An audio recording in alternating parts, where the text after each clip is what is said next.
Hi, my name is Mara, and actually from Nicaragua. I came and I'm gonna give you a little bit of my story. I came to the United States when I was 11. Um, when I was living in Nicaragua, I was living with my grandmother. My mother left me when I was 4. She came here for a better opportunity. She got remarried. Then she had my brothers.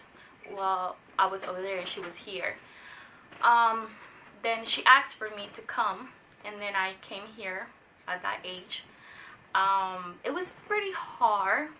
She was the type of woman that she was very abusive, physically and verbally. I suffered from depression. While I was with her, she would speak really ill towards me. She would say things like, "I wish you were never born. You're not good for nothing." She would abuse me. I think the verbal part was the most hard of everything because the bruises and the wounds will fade, but the words will always stay there.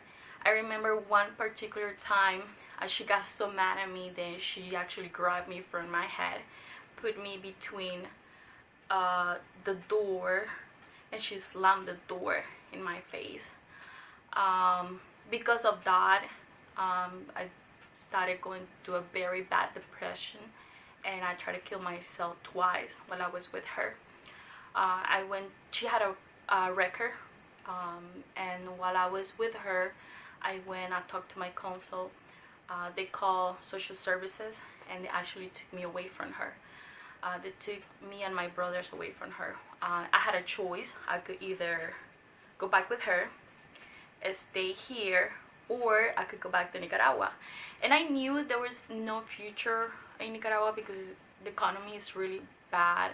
I know that I didn't want to go back with her because I was so scared of her and because of the damage that she had put me through. So I decided to stay in foster care. It was a really hard time. I felt so alone, so lonely, so sad. I always questioned my being and asking why I'm alive, why I'm here, what is it. One night I just couldn't stop crying. I felt like I was gonna do something wrong, something that I was not supposed to do. And I remember the lady who was taking care of us that night, and I remember I was in a shelter. She came to the room and she asked me, she was like, "Are you okay? Why are you crying?" And I was like, I'm scared that I'm gonna do something that I'm not supposed to do. And she was like, she hugged me and she was like, "Have you ever accepted Jesus Christ into your heart?" And I was like, I didn't know what that was. I didn't know what is to have a relationship with God. And I'm like, no. And she was like, would you like to accept him into your heart? And for that moment I was like, sure, why not? So I did. I accepted Jesus Christ into my heart that night. I wish I could say that after that everything went well. Actually, it didn't. I flunked a year. I started hanging around the wrong people. I was cutting myself just to hide the pain, just to not feel the pain in my heart. I would cut my fingers, and I remember I would wear like gloves so nobody would see. That's how depressed and lonely I felt. Then I met my best friend, and then they took me in. They showed me how to have a relationship with God. They taught me scripture. They taught me the love of Jesus, and it was just amazing, just wonderful how God works, and how even though in those lonely moments, in those hard moments, in those moments where I felt like I didn't have anyone, he was there. And that was always his promise to me, was always that he will always tell me whenever I'm having a hard time, a hard moment, or feel lonely, he will say through someone or through something, I'm here, and you're not alone, and I'm helping you walk you through anything. So right now, like, he gives me such a joy, and the love of God is so amazing that that's the only thing I want to give out. I want to give what I never had, which was love. And through Him.